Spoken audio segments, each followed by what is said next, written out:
शुद्धतेची खात्री आणि परंपरेचा विश्वास घेऊन आले आहेत कैलास आडगावकर ज्वेलर्स. कैलास आडगावकर ज्वेलर्स, जिथे सौंदर्याला मिळतो विश्वास. श्री सप्तशृंग निवासिनी देवी ट्रस्ट व्यवस्थापनाविरोधात सुरू असलेले 5 दिवसांचे आमरण उपोषण अखेर मागे घेण्यात आले. उपोषणकर्ते छगन जाधव आणि बेबीताई जाधव यांच्या मागण्यांवर विश्वस्त मंडळाने लेखी आश्वासन दिल्यानंतर हा निर्णय झाला. ट्रस्टचे मुख्य व्यवस्थापक सुदर्शन दहातोंडे यांना तात्काळ निलंबित करण्यात आले असून प्रकरणाच्या चौकशीसाठी त्रिसदस्यीय समिती नेमण्यात आली आहे. 8 ते 10 दिवसात चौकशी अहवाल सादर करण्याचे आश्वासन देण्यात आले आहे. कर्मचाऱ्यांचे पगार हक्क, कथित आर्थिक गैरव्यवहार आणि प्रशासनातील अनियमिततेच्या तक्रारीमुळे हे आंदोलन पेटले होते. मात्र न्याय न मिळाल्यास पुन्हा तीव्र आंदोलन छेडण्याचा इशारा उपोषणकर्त्यांनी दिला आहे. ते जे काही आहे त्यांनी या पदावरती वयाची जी अट होती, ट्रस्टची जी काही एक जाहिरात निघाली त्याच्यामध्ये 40 ते 45 वयाची जी अट होती ती ते वयात न बसता सुद्धा त्यांना त्या ठिकाणी घेतलं गेलेलं आहे. तर ही जी मागणी होती आणि त्यांचा जो मनमानी कारभार, दडपशाही करणे, त्याच्यामुळे बरेचसे कुटुंबातले पुरुषांना गमवावं लागलेलं आहे. हार्ट अटॅक आले, 30-40 वयोगटातल्या मुलांना काम करताना हार्ट अटॅक आलेले. तर हे सगळे एक जण आपल्या कुटुंबातलं संपत जाईल ह्या भीतीपोटी कदाचित त्यांनी आज हा आवाज उठवलेला आहे. त्यांच्या मागण्या सगळ्या रास्त आहे. ट्रस्टी जे कोणी आहेत या ठिकाणी त्यांनी त्या चौकशी केलेली आहे आणि माझी तुमच्या माध्यमातून आदरणीय जज साहेबांना एक विनंती आहे, जे की याचे ट्रस्टचे अध्यक्ष आहेत, की त्यांनी पण यांना न्याय द्यावा आणि याची सखोल चौकशी पारदर्शी होऊन या ठिकाणी आज त्यांना सांगण्यात आलेलं आहे की त्यांच्या ज्या मागण्या होत्या त्याच्यावरती जे काही आहे ती बऱ्यापैकी या ठिकाणी सँक्शन देण्यात आली.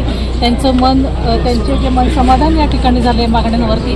तसेच माननीय सौ जयश्रीताई पवार, तसेच कळवणचे पोलीस निरीक्षक टेंबेकर साहेब, तसेच स्थानिक ग्रामपंचायत सदस्य, ग्रामस्थ, कर्मचारी यांच्या उपस्थितीत आज सांगोपांग सगळ्या गोष्टींबाबत चर्चा झाली.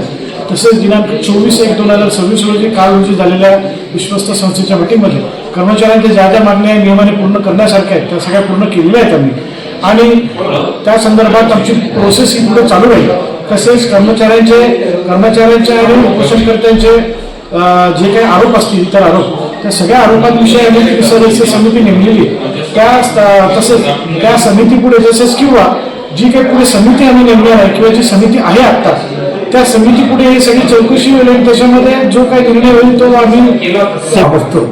सर्व भाविक हे त्रस्त होते. त्याच्याकरता इथे 5 दिवसापासून उपोषण सुरू होतं. त्या उपोषणाच्या उपोषणाकरता आला असता त्यांच्या मागण्या, विविध मागण्या, त्याचे आरोप प्रत्यारोप, त्याचे प्रूफ सर्व बघता लोक आग्रस्त त्यांना आमच्या अध्यक्षांनी आजपासून निलंबित केलेलं आहे. ही चौकशी पूर्ण करून ही चौकशी साधारणतः 10 ते 15 दिवसामध्ये चौकशीचा रिपोर्ट आणि चौकशीचा रिपोर्ट येता साधारणतः महिन्याभरात याचा पूर्ण निकाल येईल. त्यानंतर पुढची कारवाई आणि मागण्या बघितल्यानंतर त्या पूर्ण करण्याचं आश्वासन येत्या 8 ते 10 दिवसात लेखी आश्वासन दिलेलं आहे. पण ज्या मागण्यांसाठी त्यांनी त्रिमितीय समिती नेमलेली आहे ती 8-10 दिवसात ती कार्यान्वित होऊन चौकशी करून ती मला लेखाचोखा देणार आहे. त्यामध्ये मला संशय होता, त्यामधील काही लोक या गोष्टी मान्य आहेत मला त्या समितीमधले काही लोक जे आहेत ते मान्य नव्हते. माझ्याकडून जे काही 2-3 लोक दिलेले आहेत मी ते लवकरच नावं मी उघड करणार आहे आणि त्या समितीमध्ये त्या लोकांना मी ॲड करणार आहे आणि म्हणजे ही चौकशी पारदर्शक होईल, म्हणजे सर्वसामान्याला न्याय मिळेल. ज्या चौकशीमध्ये काही गोष्टी घडल्या त्या माझ्यापर्यंत येतील, त्यामध्ये माझ्यापर्यंत येतील म्हणजे त्यात माणसं ॲड केलेली आहेत, टाकलेले आहेत, म्हणून माझ्यापर्यंत या आधीच्या माणसं होती त्रिमिती अहवाल समितीमध्ये तो मला लेखाचोखा कळला नसता, तो सेटलमेंट सुद्धा झाला असता. म्हणून मी माझं मत व्यक्त केलं आणि त्यामध्ये माझे काही लोक टाकले ज्या मागण्या चौकशी करण्यालायक नाही, त्या 2 दिवसामध्ये त्या पूर्तता करून कर्मचाऱ्यांना तो न्याय मिळेल. मंडळ या ठिकाणी होतं त्यांच्याकडून शब्द सोडून देऊ. जर माझं नाही झालं तर मी आझाद मैदानावर जाऊन मी तुम्हाला सोडणार नाही आणि माझ्या न्यायासाठी, हक्कासाठी पुन्हा शेवटपर्यंत लढेल आणि यांना सोडणार नाही. आई सप्तशृंगीच्या गडावर पारदर्शक कारभार आणि दोषींवर कठोर कारवाईची मागणी आता जोर धरते आहे.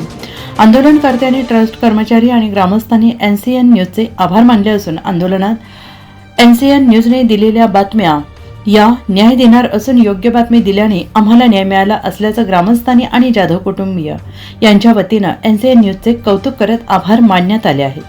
NCN न्यूजसाठी रघुवीर जोशी, श्री सप्तशृंगीगड.